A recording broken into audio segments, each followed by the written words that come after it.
Carribero, ¿les conviene a las personas, a estos imputados, mentir en cuanto al lugar en el cual arrojaron el cuerpo de Melina?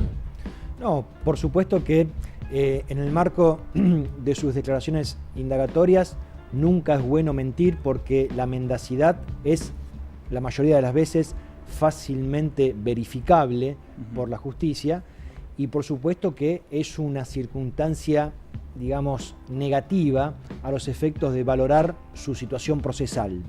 Pero sin embargo podrían sí aportar elementos de prueba que no tengan que ver directamente con la joven, con su cuerpo, que desvíen la investigación hacia otros carriles que no son precisamente ellos mismos, sino que podrían involucrar a otras personas que habrían también estado en el escenario del hecho. En este marco los propongo hacer la siguiente reflexión. La testigo que va a participar en la rueda de reconocimiento inculpa a los que están detenidos, pero sin embargo ninguno de los que está detenidos hasta el momento inculpó a la testigo. ¿Se entiende? Sí. Es decir, hay un ida pero no una vuelta en el marco de las investigaciones. Quiere decir que o la testigo miente o los imputados están callando la presencia de ella porque ella realmente no estuvo en el lugar del hecho.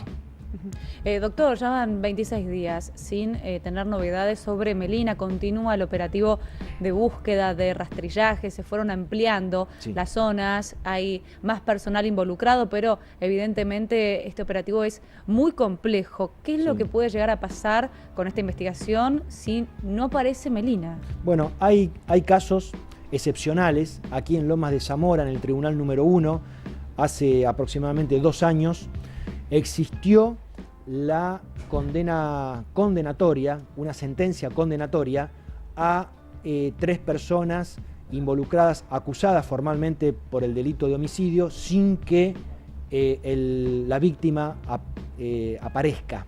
Es decir, es normal, es habitual, es jurídicamente sano seguir adelante con una causa por homicidio cuando la víctima no aparece.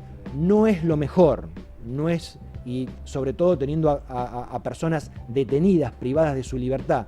Pero hay jurisprudencia dentro del marco, por supuesto, probatorio de cada causa que lo permitiría. Incluso, como decíamos recién, en Lomas de Zamora se produjo una sentencia condenatoria, se los condenó por homicidio simple a los 3 en el marco de esa causa, aún sin haber existido la aparición de la persona damnificada. Vamos a compartir el testimonio de Olga. Ella es la madre de Toto, uno de los acusados, que esto decía. No sé si será o no verdad esta mujer, doctor. Esta chica ayudó a tirar el cuerpo. Digo, ¿pudo haber dicho esto esta joven de 17 años y seguir siendo testigo? Si ese fue el contenido de la declaración, es difícil sostener su calidad de testigo. En ese caso, de verificarse esos extremos, bien podría ser imputada y, en este caso, le asistiría la razón a los familiares de los imputados. Ahora, quiero agregar esto también. Si la testigo pasa a ser imputada y nada se modifica en relación a los imputados, tampoco eso beneficia a las personas que ya están detenidas, sino que por el contrario, pueden sentir resquebrajada su situación procesal.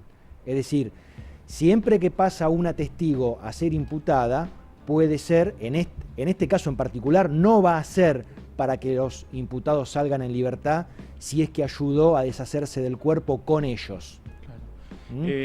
El foco está puesto sin dudas en el juzgado, donde se está realizando esta rueda de reconocimiento, pero también sigue la búsqueda, y ayer veíamos la imagen de lo que es la ruta 201 y Mar, que es donde continúa el rastrillaje para encontrar a Melina Romero.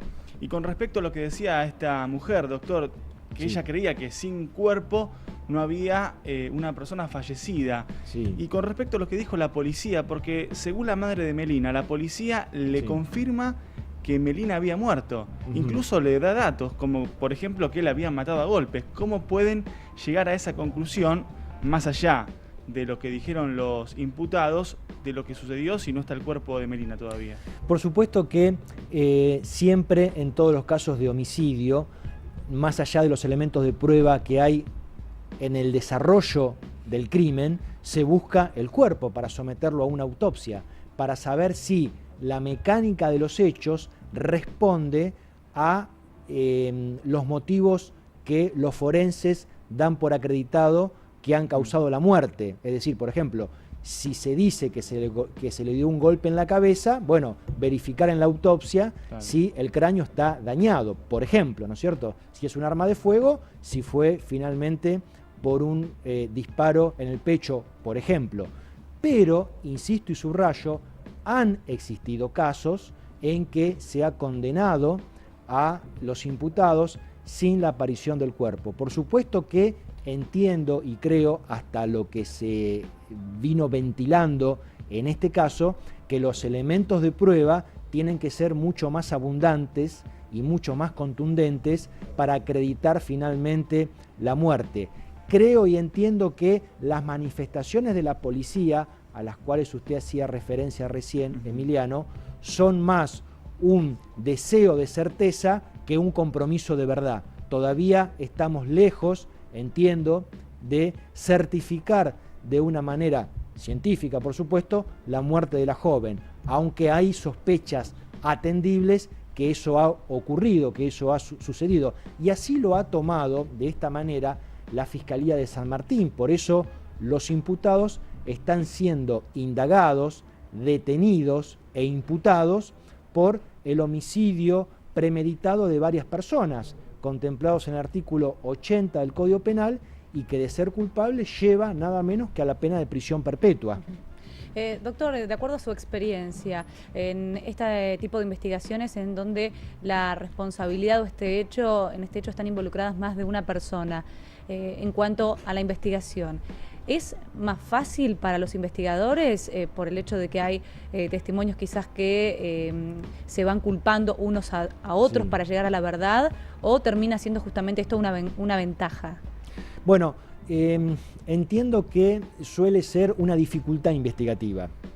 Usted dijo una palabra ventaja para los imputados, ¿no es cierto? Para que no se esclarezca el hecho. Sin perjuicio de ello, cuando hay diferentes declaraciones, cuando el contenido de las declaraciones son diferentes en el marco de las indagatorias, algunos de los imputados puede proponer un careo con otro imputado, pero el otro imputado puede negarse a hacerlo. En cambio, no se puede negar un testigo tiene que hacer un careo. Si el imputado se lo propone, es decir, supongamos en este caso, en el caso de la rueda de reconocimiento, que finalmente la testigo reconozca a uno de los imputados y dé pormenores del rol que le cupo a ese imputado en el escenario de los acontecimientos. Ese imputado tiene la posibilidad de proponer un careo. ¿Y cómo se desarrolla el careo? Con la testigo. Bueno, el careo está centrado en el marco de las contradicciones. Es decir, el imputado dijo que no estuvo en el lugar del hecho, que no conoce a la persona desaparecida, que no fue al boliche, y la testigo dice haberlo visto en el lugar donde se generó la golpiza.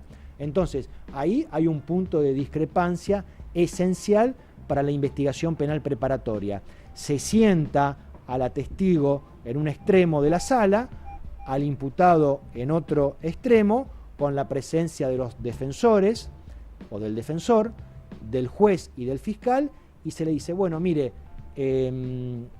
señorita testigo, el imputado dice tal cosa.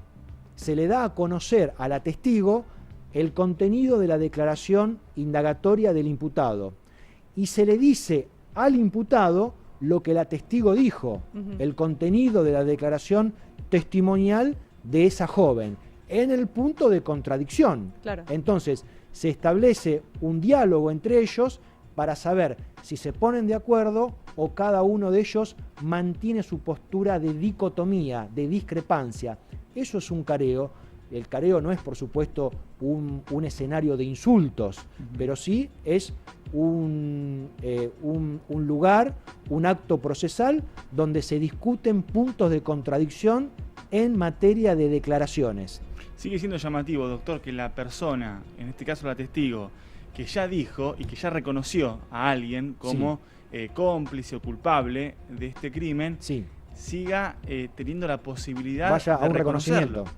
Bueno, yo creo que eso está relacionado con algo que se dijo hace un instante, en que existiría en el barrio, cerca del lugar de los hechos, otra persona con el mismo apodo y que también responde con las mismas características sociales, es decir, que frecuentaba los ritos Umbanda, que tiene el mismo apodo, que tendría también la misma contextura física, que también tendría la misma, el mismo grado de participación en este boliche. Entonces, entiendo, y lo pongo como una hipótesis planteada en este acto, que se va a interrogar a la testigo si el Toto que ella dice conocer es ese o podría ser el otro que también está siendo mirado de reojo. Esa es una posibilidad. Sin perjuicio de ello, Emiliano, aun cuando la testigo haya dicho que ya lo reconoce o que estaría en condiciones de reconocerlo porque lo vio con anterioridad, porque lo conoce de otro momento, porque lo frecuentó en el diálogo o lo vio personalmente en otros lugares, no es totalmente inapropiado que se haga una rueda de reconocimiento. Sí es cierto, como usted creo, entiendo y lo deduce, sería un poco abstracta, pero sin embargo ese hecho probatorio no sería sobreabundante, sino que avanzaría un poco más sobre la investigación. ¿Por qué digo esto? ¿Por qué sostengo? Por lo que decía más temprano, no solamente el reconocimiento está dado con la certificación visual de la testigo hacia el imputado, sino que además tiene que dar los pormenores de qué es lo que hizo esa persona, cómo estaba vestida, cuándo llegó, cuándo se fue, qué tenía en las manos y con quién vino y con quién se fue. Es decir, es una ampliación de su propia declaración testimonial. Doctor, enseguida vamos a hacerle más preguntas, tenemos muchísimas inquietudes, pero vamos a repasar lo que decían los familiares de la última persona detenida en estas últimas horas.